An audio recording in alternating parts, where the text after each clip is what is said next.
Hello students, last lecture में बेटा हमने थॉमसन मॉडल पढ़ा था। थॉमसन ने क्या कहा था? एटम एक पॉजिटिवली चार्ज स्फीयर है जिसमें इलेक्ट्रॉन एम्बेडेड है।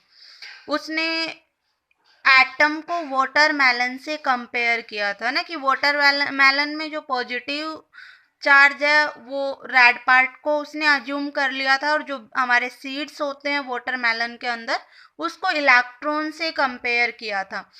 उसने कहा था कि इलेक्ट्रॉन भी चारों तरफ उस पॉजिटिव पार्ट में फैले हुए हैं, और लास्ट में एक चीज बोली कि एटम इज इलेक्ट्रिकल न्यूट्रल, कि एटम हमारा इलेक्ट्रिकली न्यूट्रल होता है। लेकिन जब बाद में रदरफोर्ड का अल्फा स्कैटरिंग एक्सपेरिमेंट आया तो थॉमसन का मॉडल फेल हो गया था उस टाइम, क्योंकि वो डिफाइन नहीं कर पाया था कि इलेक्ट्रॉन अगर चारों तरफ सेपरेटेड है तो फिर क्यों अल्फा पार्टिकल सीधे जा रहे थे, है ना, क्योंकि अल्फा तो पॉजिटिवली चार्ज है, वो तो स्कैटर करके उसको वापस करना चाहिए था फिर। तो ये मॉडल फेल हो गया था। उसके बाद आया बेटा Rutherford model, alpha scattering experiment हम जिसको बोल सकते हैं।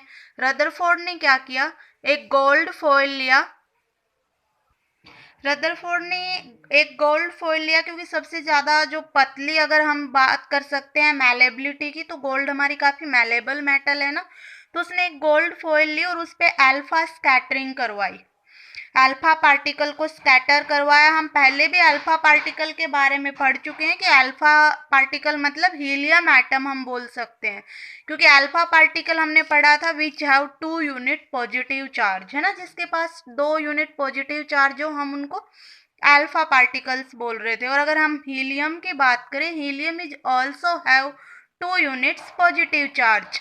लेकिन हीलियम के पास 2 यूनिट नेगेटिव चार्ज भी होता है बेटा, है ना। जितने इलेक्ट्रॉन होते हैं एटम के पास उतने प्रोटॉन होते हैं। ये तो हमें थॉमसन भी कह चुका है कि एटम इज इलेक्ट्रिकल न्यूट्रल। अगर न्यूट्रलिटी आपको डिफाइन करनी है तो नंबर ऑफ इलेक्ट्रॉन और प्रोटॉन क्या करने पड़ेंगे? इक्वल, क्योंकि लास्ट लेक्चर में हम पढ़ के आए electron have negative charge and proton have positive charge and both charges are equal. सिर्फ क्या साइन का डिफरेंस है, वो पॉजिटिव रखता है वो नेगेटिव, तो हमारा एटम इलेक्ट्रिकल न्यूट्रल बन जाएगा। तो अगर हम हीलियम से इलेक्ट्रॉन को निकाल लें तो हीलियम के पास सिर्फ क्या बचेगा? 2 यूनिट पॉजिटिव चार्ज, और उसको हम कंपेयर कर पाएंगे अल्फा पार्टिकल के साथ बेटा। उसने क्या किया, एक गोल्ड फॉइल लिया, एक एटम लिया गोल्ड का, और उस पे हमने अल्फा पार्टिकल को स्ट्राइक करना स्टार्ट करवाया। जैसे अल्फा पार्टिकल उसने स्ट्राइक करवाई, उसने देखा कि बहुत सारी जो रेज हैं वो अनडेविएटेड चली गई हैं, डायरेक्ट पास हो गई है अनडेविएटेड। आप इसमें देख रहे हैं कि सारी की सारी रेज क्या कर रही हैं? सीधी जा रही हैं। Some of alpha particles were deflected by small angle. कुछ जो अल्फा पार्टिकल्स थे वो स्मॉल एंगल से डिफ्लेक्ट हुए, लाइक दैट, है ना। स्मॉल एंगल से डिफ्लेक्ट होके वो बैक आए बेटा। और वेरी फ्यू पार्टिकल, अगर हम 18,000 अल्फा पार्टिकल स्ट्राइक करवाएं एक एटम के ऊपर, तो उनमें से हम 1 और 2 अल्फा पार्टिकल्स की अगर बात करें तो बैक उसी पाथ से आते हैं जिस पाथ से गए थे। ठीक है, तो 3 मेनली उसने ऑब्जर्वेशन उसमें देखी कि nearly 99.9% alpha particle pass undeviated बेटा। Second observation is that some of the alpha particle were deflected by small angle. कुछ alpha particle small angle से deflect होके वापस आए, and very few 1 in 18,000 alpha particle deflected by 180 and returned back. और 18,000 में से अगर हम एक अल्फा पार्टिकल की बात करें तो वो उसी पाथ से वापस आई जिस पाथ से गई थी। तो इन 3 ऑब्जर्वेशन को देखते हुए रदरफोर्ड ने 3 कंक्लूजन निकाल लिए कि अगर most of alpha particle undeviated pass हो रही हैं, it mean most of part in atom is empty, है ना। उसने कहा कि अगर बहुत सारी अल्फा पार्टिकल्स अनडेविएटेड सीधी जा रही है, उनको कोई डिफ्लेक्ट नहीं कर पा रहा है, इसका मतलब क्या है कि उनके रास्ते में कोई चीज आई ही नहीं, कोई पॉजिटिव या नेगेटिव चीज आई ही नहीं। अगर उसके रास्ते में कोई पॉजिटिव चीज आती है और अल्फा पार्टिकल हमारा कैसा है, पॉजिटिवली चार्ज है, तो वो उसको क्या करता बेटा? रिपेल करता, वापस भगाता, सीधा तो जाने नहीं देता। तो इसका मतलब क्या है कि उसके रास्ते में कोई पॉजिटिव चीज नहीं आई। और कोई नेगेटिव भी नहीं आई, वो उसको अट्रैक्ट कर लेता, बाहर नहीं जाने देता। तो यहाँ से हमने कंक्लूजन निकाला कि अगर अल्फा पार्टिकल अनडेविएटेड पास हो रही है, इसका मतलब क्या है कि most of part of atom is empty, काफी हिस्सा जो एटम का है वो खाली है। सेकंड, उसने ऑब्जर्वेशन क्या देखी कि some of alpha particle were deflected by small angle, कुछ अल्फा पार्टिकल स्मॉल एंगल से डिफ्लेक्ट हुई है। इसका मतलब क्या है बेटा कि positive charge very small in atom, कि जो एंगल से डिफ्लेक्ट होके आई उनके रास्ते में कौन आया होगा, पॉजिटिव चार्ज आया होगा, क्योंकि अगर वो वापस आ रही है मतलब उनको किसी ने रिपेल किया है बेटा, और पॉजिटिव को तो पॉजिटिव ही रिपेल करेगा। इसका मतलब क्या है कि उनके रास्ते में कोई पॉजिटिव चार्ज आया है, और वेरी फ्यू बिल्कुल उसी एंगल से वापस आई है जिस एंगल से गई थी। इसका मतलब आपका जो पॉजिटिव चार्ज है वो बहुत छोटे हिस्से में है। ठीक है, तो यहां से हमने कंक्लूजन निकाला positive charge very heavy and something very heavy in atom. अगर वो बिल्कुल रिटर्न बैक उसी रास्ते से आ रही है, इसका मतलब पॉजिटिव चार्ज बहुत कम है और वो बहुत ज्यादा हैवी है, और हमने उसी को नाम दे दिया न्यूक्लियस बेटा। जिसके अंदर वो पॉजिटिव चार्ज हमें दिखाई पड़ा, हमने उसी को नाम दिया nucleus. Positive charge very small in atom, that is nucleus. ठीक है, ये जो पॉजिटिव चार्ज बहुत स्मॉल था एटम के अंदर, उसी को नाम दिया रदरफोर्ड ने न्यूक्लियस बेटा। तो डिस्कवरी ऑफ न्यूक्लियस की अगर बात करें तो किसने करी थी, रदरफोर्ड ने करी थी। और रदरफोर्ड ने एक बात और बोली कि नंबर ऑफ प्रोटॉन इक्वल है किसके, नंबर ऑफ इलेक्ट्रॉन के। मीन्स जितने एटम के अंदर प्रोटॉन है उतने ही एटम के अंदर इलेक्ट्रॉन भी होते हैं। अगर हम साइज ऑफ न्यूक्लियस की बात करें, it is very very small as compare to size of atom. अगर एटम की साइज से हम न्यूक्लियस की साइज को कंपेयर करें तो न्यूक्लियस की साइज बहुत ज़्यादा छोटी है एज कंपेयर टू एटम की साइज के। जो न्यूक्लियस की साइज होती है हमारी वो 10⁻⁻15 मीटर होती है बेटा, और जो एटम की साइज होती है दैट इज 10⁻⁻10 मीटर। ठीक है भाई, तो ये रदरफोर्ड के ऑब्जर्वेशन एंड कंक्लूजन थी। मैं रिपीट कर दे रही हूँ कि उसने क्या देखा कि बहुत सारे अल्फा पार्टिकल सीधे चले गए, वहां से कंक्लूजन निकला कि जो काफी हिस्सा एटम का वो खाली है। सेकंड ऑब्जर्वेशन थी कि कुछ डिफ्लेक्ट हुए हैं, मतलब कि एक पॉजिटिव चार्ज वहां पे प्रेजेंट है, क्योंकि अगर डिफ्लेक्ट हुआ है मतलब कि वो रिपेल किया गया है और पॉजिटिव को रिपेल कर सकता है। पॉजिटिव मतलब वहां पे कुछ पॉजिटिव प्रेजेंट है, और बिल्कुल बहुत कम अमाउंट में 18,000 में से एक पार्टिकल ऐसा था कि जिस रास्ते से गया उसी रास्ते से वापिस आया। इसका मतलब क्या है बेटा कि वो पॉजिटिव जो चीज है वो बहुत छोटी है और बहुत ज्यादा हैवी है, उसे हमने नाम दिया न्यूक्लियस।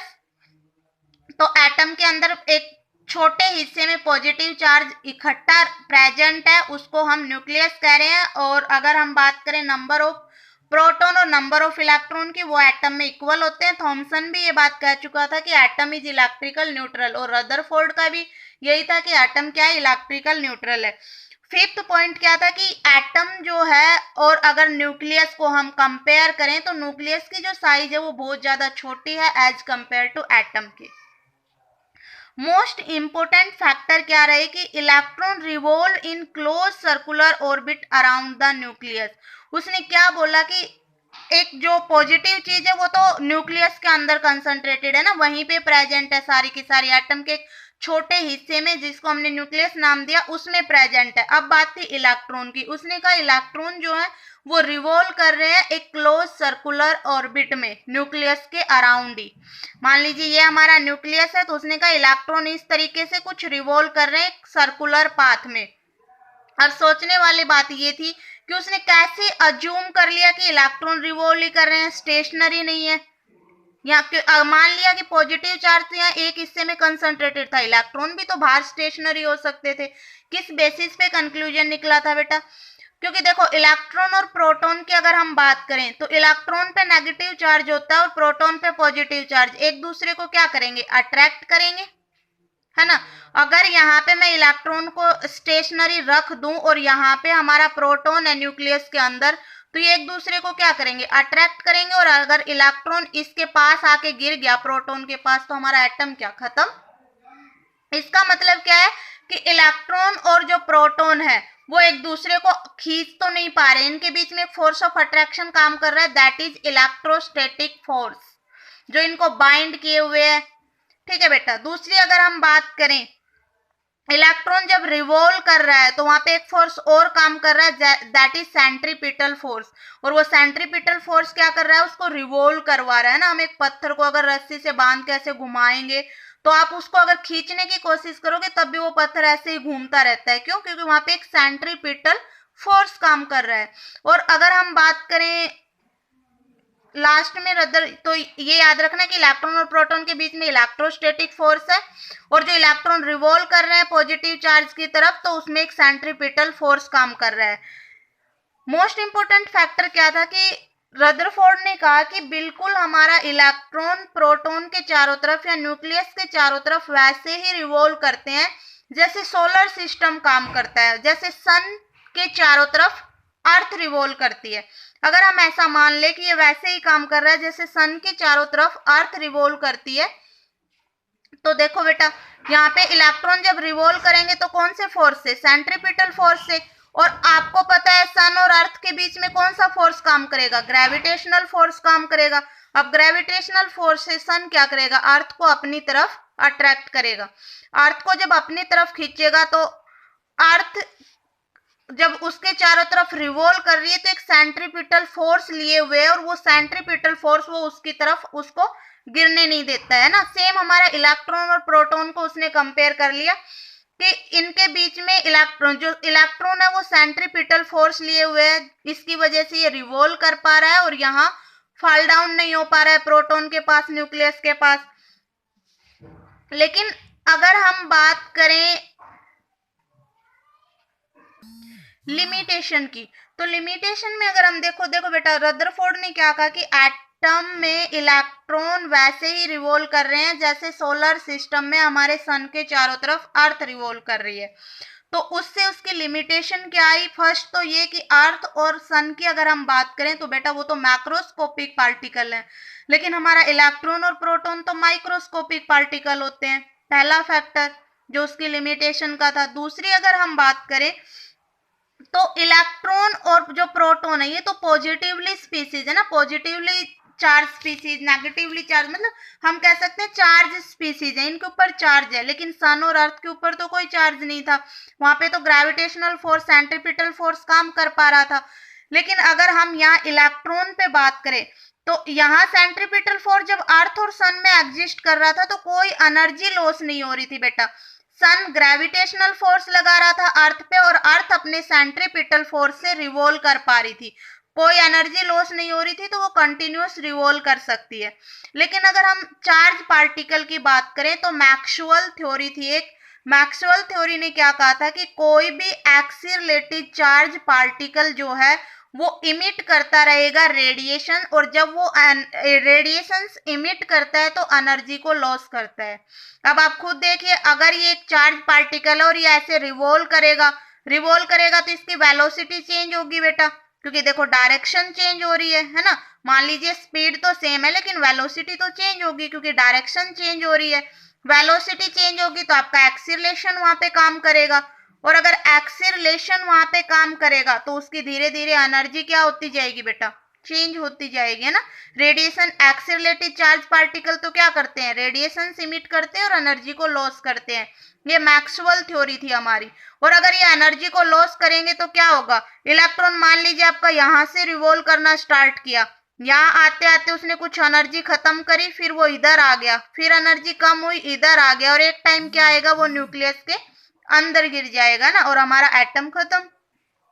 तो एक लिमिटेशन तो ये थी कि उसने सन के साथ और अर्थ के साथ इलेक्ट्रॉन प्रोटॉन का कंपेयर गलत कर दिया, है ना। क्योंकि अगर हम सोलर सिस्टम से उसको कंपेयर करते हैं तो सोलर सिस्टम पे तो कोई चार्ज नहीं है, और मैक्सवेल थ्योरी के अकॉर्डिंग अगर हम बात करें तो एक्सीलरेटेड चार्ज पार्टिकल तो धीरे धीरे एनर्जी को कम करता जाता है, और हमारा इलेक्ट्रॉन किसका काम कर रहा है? एक्सीलरेटेड चार्ज पार्टिकल का काम कर रहा है।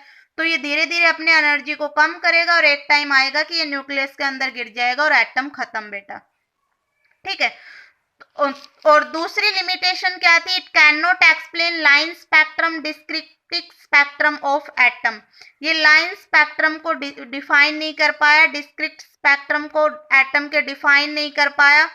जब व्हाइट लाइट हमने डाली किसी ट्यूब के ऊपर और हमने स्क्रीन पे देखा तो मान लीजिए येलो फॉर्म में वो हमें दिखाई पड़ा, तो ऐसा क्यों होता है, ये लाइन स्पेक्ट्रम क्यों बनते हैं किसी एटम के अंदर, उसको रदरफोर्ड मॉडल डिफाइन नहीं कर पाया था। Unable to describe distribution of electron and energy of electron, और ये ना इलेक्ट्रॉन की डिस्ट्रीब्यूशन या फिर ना ही इलेक्ट्रॉन की एनर्जी को डिफाइन कर पाया था। तो ये कुछ लिमिटेशन थी रदरफोर्ड मॉडल की, कि अकॉर्डिंग टू मैक्सवेल थ्योरी वो जब सोलर सिस्टम से कंपेयर कर रहा है तो इलेक्ट्रॉन हमारा धीरे धीरे न्यूक्लियस में गिरेगा, एटम हमारा खत्म।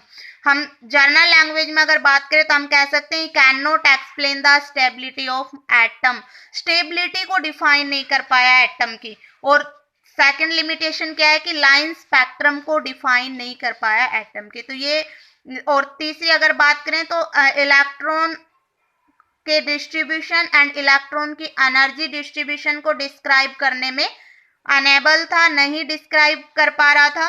तो ये कुछ लिमिटेशन थी रदरफोर्ड मॉडल की।